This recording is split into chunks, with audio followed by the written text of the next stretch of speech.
So I'm going to take you with me to Mauritius now, after going to so many tourism places in India. We are going to talk about food tourism. So as you can see, this is a PhD study. It's still ongoing. It's only the very first year of that student, and I think that she did a good job, I would say. And her presentation is on a study on street food preference of foreign, to be very fixed so that I can talk. So you are going to see that it's a study on the impacts and implications of food on tourism. And the study was conducted in Mauritius. Mauritius is a small island in the Indian Ocean. How many of you know about Mauritius now? Do you know where is Mauritius? Only one. And the others? Mauritius is very famous for tourism, for honeymoon, for sea, sun, and sand. And I think that we have got lots of Indian people who travel to Mauritius for tourism. And also, Mauritius is the best country for business according to the latest statistics from Forbes 2019. How food is very important for tourism. I'm sure that when you travel to a destination, the very first thing that you want to taste is food. When I came to Hyderabad, the very thing that I wanted to have Hyderabadi biryani, I wanted to have samosa, I wanted to have pani puri, I wanted to have, I've forgotten, I don't know. But there are so many snacks which interest me, which means that food is a very important motivator for tourism. If you travel to any other country, what you would like to taste is food. What you would like to see is the local lifestyle. So these are some of the literature reviewed by the student, as you can see. What is the function of food in tourism? And you would see also that the Food and Agricultural Organization of the United Nations, they define street food as something which is ready to eat. When you go down the street, you get it, you can eat it. And then it is also prepared by people, by sole trader, by a person. You don't need to have a training to sell street food. It is something which can come by your own experience. This is the advantage. As compared to somebody who has to work in a hotel, he has to get trained, he needs to have a master's to be able to get a position. So street food is very easy, and it gets into tourism very nicely. So when we talk about food tourism, it's also about a means of living for women or for many youth or many people looking for a job. So it creates employment. When we talk about street food, it's also about street food is mostly produced by using local food, which means that when you are selling street food, it's also about using the local, the local ingredients. For example, if I'm a farmer, I'm a very poor person, I'm not educated, I'm not able to go and work in a hotel, but still I can contribute in tourism. Why? Because I'm growing down in the backyard, I'm growing some, what do we have in Hyderabad? I don't know. I'm growing potatoes. So I can make aloo paratha. I can use my own potato. I can use my own ingredients to make the food. So which means that it's a way for me to be able to sell my product. So it's a way of living, it's job creation. So what were the objectives of the study? We have got so many objectives, but we have chosen only two. So in doing that study, that student has tried to identify the street food that are most popular in Mauritius, and she has tried to assess the demand of each food type against the others in the food group. So when we are talking about food tourism, there are so many. Just like I mentioned, pani puri, samosa or whatever. When I come to Hyderabad, there is one thing which I like the most. It's not necessarily that I like samosa, I like everything. Maybe one thing I like, other I don't like. So the study was about it. That student wanted to know what are the food preferences of tourists, so that what she's going to do, she's going to propose to the government, instead of focusing on this, focus on that, because tourists are liking that. And then the other objective, it's about exploring the variation of the street food, which means that it gives you lots of examples about the different types of food, street food that we have in Mauritius. So the case study was Mauritius, okay? So I want you to have an idea. Those who do not know about Mauritius, maybe we can play that clip, please. Yeah. I'm going to introduce to you Mauritius through a clip. I think it's the best way to know Mauritius. I've already played that with the student which I've had a few days ago. Then I'm going to talk about it.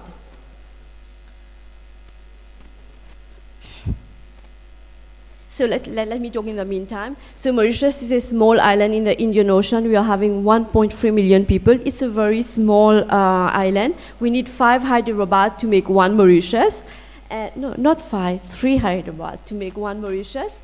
And we have got lots of tourists coming from the European region, from Indian region. And our USP, our unique selling position, our unique selling point is sea, sun, and sand. So let's have a look at Mauritius. Hi. Yeah.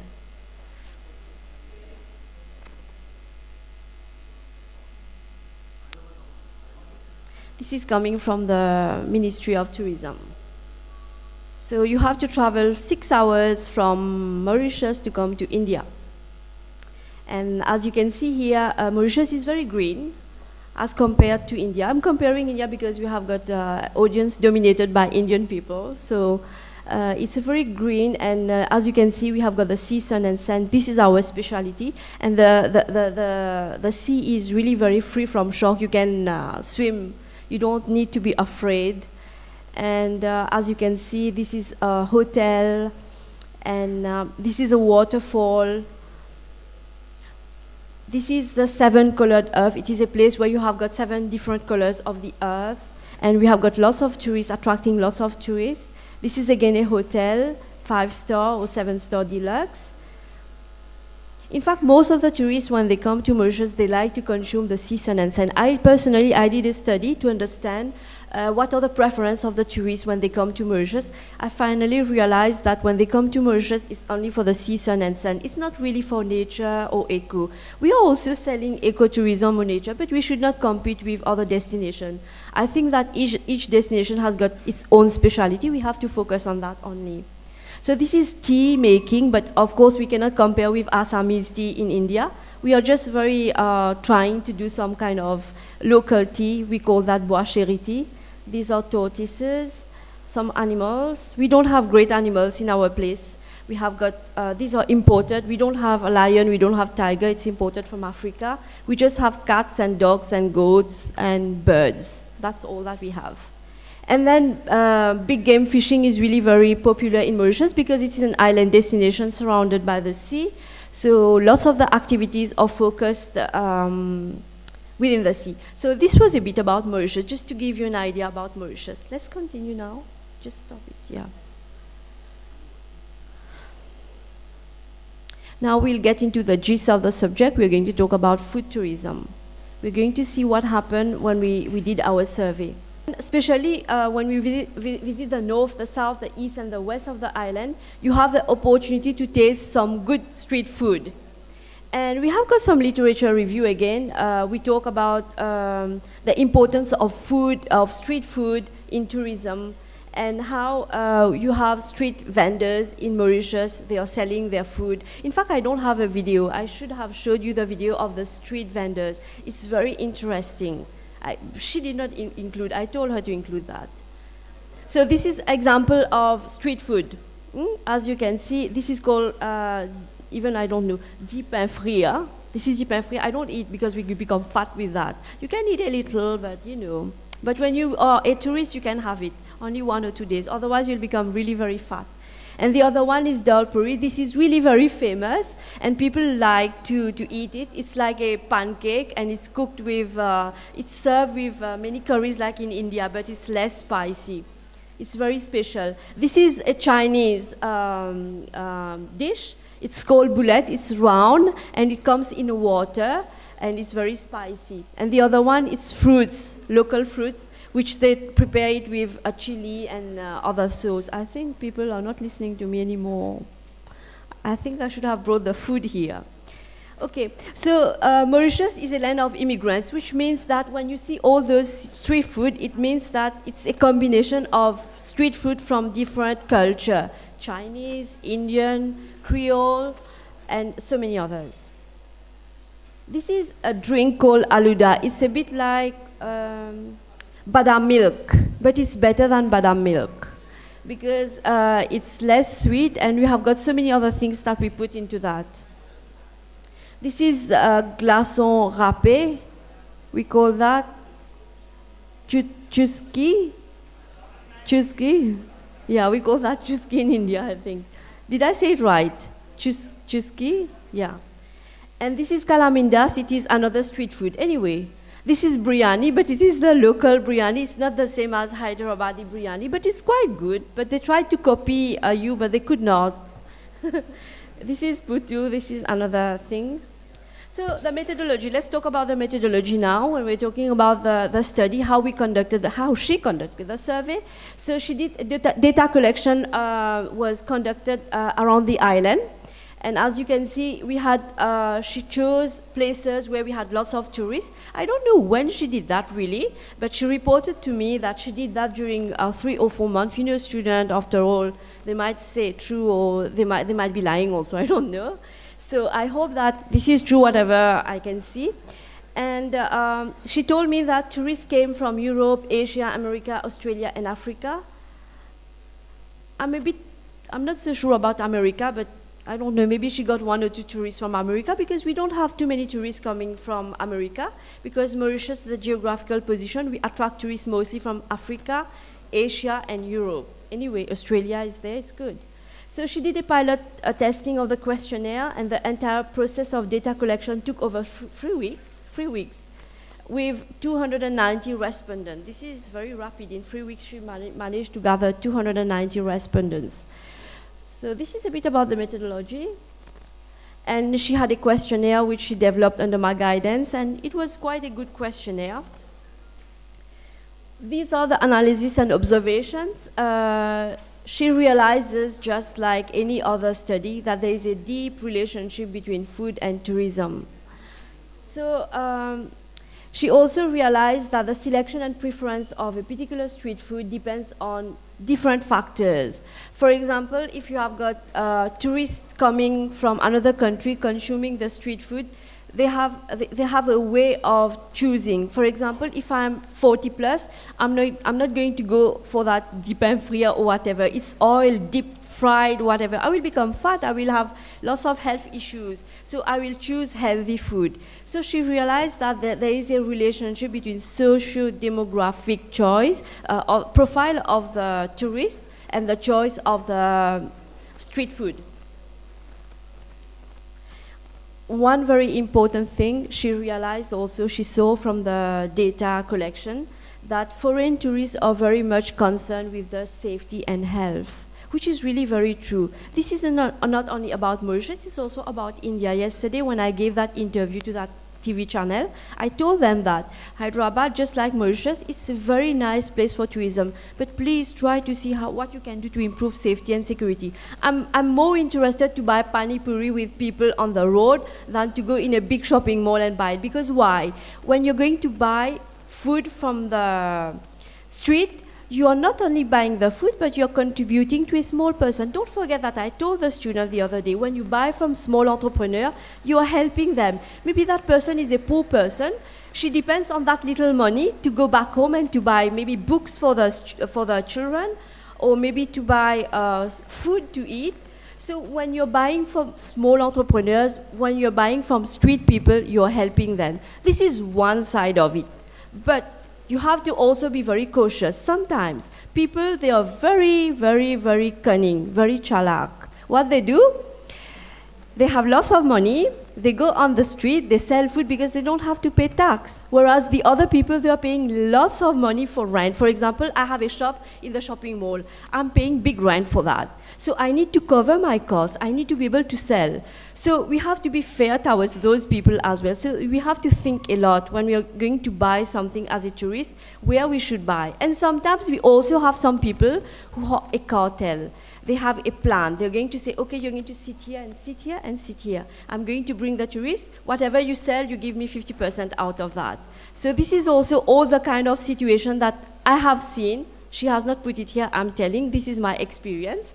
So just like I'm telling you, it's really very important to ensure that safety and security is ensured when you're selling something to the tourist. And also the tourist will be interested to buy from you if it's clean.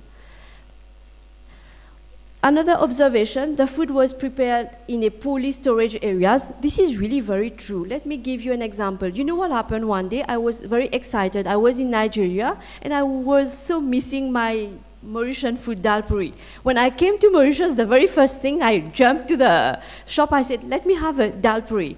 You know what that person did? She gave me the dal puri of today, but all the curries accompanied was of yesterday. How I knew that? I told you, can I have a drink, please? When I went inside the fridge, I saw all the curries. I said, but you did not cook that. She said, yeah, it was yesterday. I don't want to lose my curry. So this is not good, because when I ate that dal puri in the afternoon, I was having stomach upset, which means that in the process of selling whatever they have, they are messing with the health of people, which is sometimes dangerous. We have had 10 people who died from, it's a disease, it's a bacteria, and it gets into the food. So those people, 4 people died from shawarma, whatever. I'm saying that sometimes when they are selling fruits, they are using like lake water. You know, if I'm a small person, I don't have much money. Do you think that I'm going to buy that Bisleri or whatever to wash fruit and give you? Never. I'm going to go to the lake and do shortcut things because I need to save costs. So this is also another concern in Mauritius. But in Mauritius, we don't really have dirty lakes, but still they use water which is not too okay. And yeah, but we are finished. So during the entire process, she came up with those findings. And of course, we have limitation for every study. So I think her limitation is sample, and she's not so sure whether whatever she saw can be reflected on all the tourists that come to Mauritius. But of course, what she says is that socio-demographic factors ought to be taken into consideration whenever you have to market your food tourism. This is a bit about her study. So if you have any question, I will try to answer. I'm not so sure if I can answer. If you're going to talk about specificity, about methodology, because I was not conducting the study, but from my experience, I can give you your answer. So anyone has got, the chef has got a question? Because I was talking about food tourism. No? We all appreciate the presentation made by supervisor, yes. The work done by your scholar. No? Yeah. Great. We all appreciate it. The second thing is that you have brought an area of interest for the tourist. That is called food tourism, or the food is being served in the street food. Right, there is a brand. We call that, there's a study I conducted last year, it was published, we call that informal tourism economy. Yes, very So good. informal tourism economy is all those people who are not recognized officially, but they are still contributing to tourism. And you know, as a tourist, you're more interested to buy from those people because it's tradition, it's culture, it's authenticity. Let me finish. Yeah. So, I would like to get clarification from you, possible, you can do. One is, how did you identify the problem being studied with regard to food tourism in the street, or street food? No? Mm-hmm. What provoked the scholar to undertake such a study? Either the study has been conducted from the perspective of hygiene, mm-hmm. or from the customer satisfaction, mm-hmm. or from, as you mentioned, the multiplier effects, mm-hmm. or the per capita income. Yeah. So that is one thing to be clarified. Mm-hmm. Secondly, mm-hmm. What are the processes for developing an instrument? Study instrument. Okay. Thank you. The first question you're asking me about how we came up with this kind of study. Obviously, I asked my student to do a literature review on all the studies that we have in Mauritius on tourism. So we came to realize that there's a gap because Mauritius is an island destination, it's sea, sun, and sand.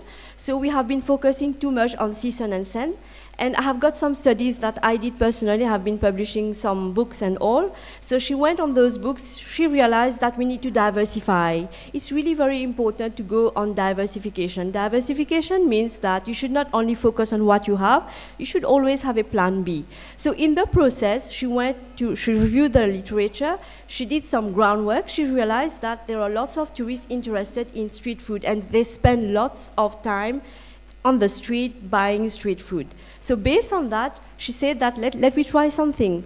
And then it's also supported by literature because we have got some other destinations, island destinations. They are also selling street food like Thailand, like Singapore, like all the Asian countries. They are very, even India, it's very famous for street food.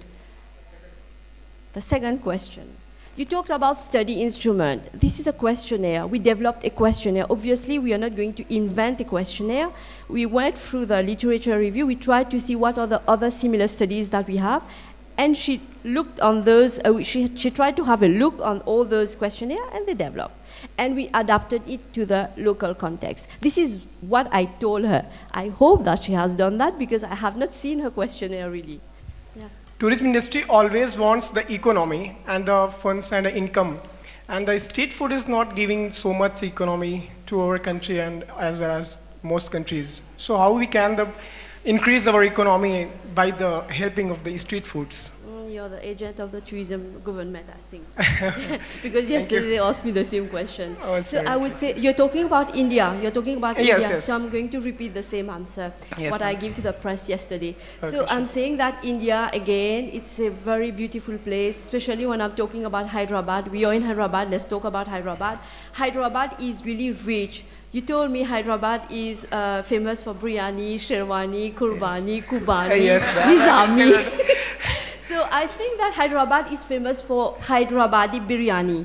Yes. But it doesn't mean that you're going to focus on only Hyderabadi biryani. There are so many other things. You know, you can use Hyderabadi biryani to attract other people coming. And when they come to taste Hyderabadi biryani, make them taste some other food, street food also. It's not street food. Other food, for example, halim. I have heard about halim. Yes, You have ma'am, got yes. halim. Halim is famous. I have not heard about halim in another place. Why, instead of focusing on Hyderabadi biryani, why don't you try to showcase the halim also? And side by side, I think that Hyderabad, what they need to really do is that there's a kind of marketing which needs to come up. It's not aggressive enough. Because I think you have to collaborate with your government for tourism especially, try to see how you can showcase it. For example, when you talk about Incredible India, I see that Hyderabad is a lost element, but why? Why we are talking only about Golden Triangle? Why do we talk about Taj Mahal only? Can't we talk about the Char Minar of Hyderabad? Yes, Can't we we talk can. about the food tourism of Hyderabad? We have We got can. enough here. So the thing is that yesterday I said it again, I'm going to say it again, you need to have qualified people. So we need National Institute of Tourism and Hospitality Management, which is doing a really good job. We need those institutions to train students like you so that you become receptive, so that you're able to attract tourists. Because as a tourist, if I come to Hyderabad and I talk to you, you're not able to understand, you receive me badly, I will not come again. But you have the power. Yes. You can be well trained, you talk nicely, you know how to be hospitable, and you attract tourists. Yes. And there are so many things that can be done. You are so rich. Hyderabad is so rich, but you are not doing enough to bring it to the front. There are so many. I love being in Hyderabad. But Thank the you, thing ma'am. is that, yeah. Thank you so much. Okay.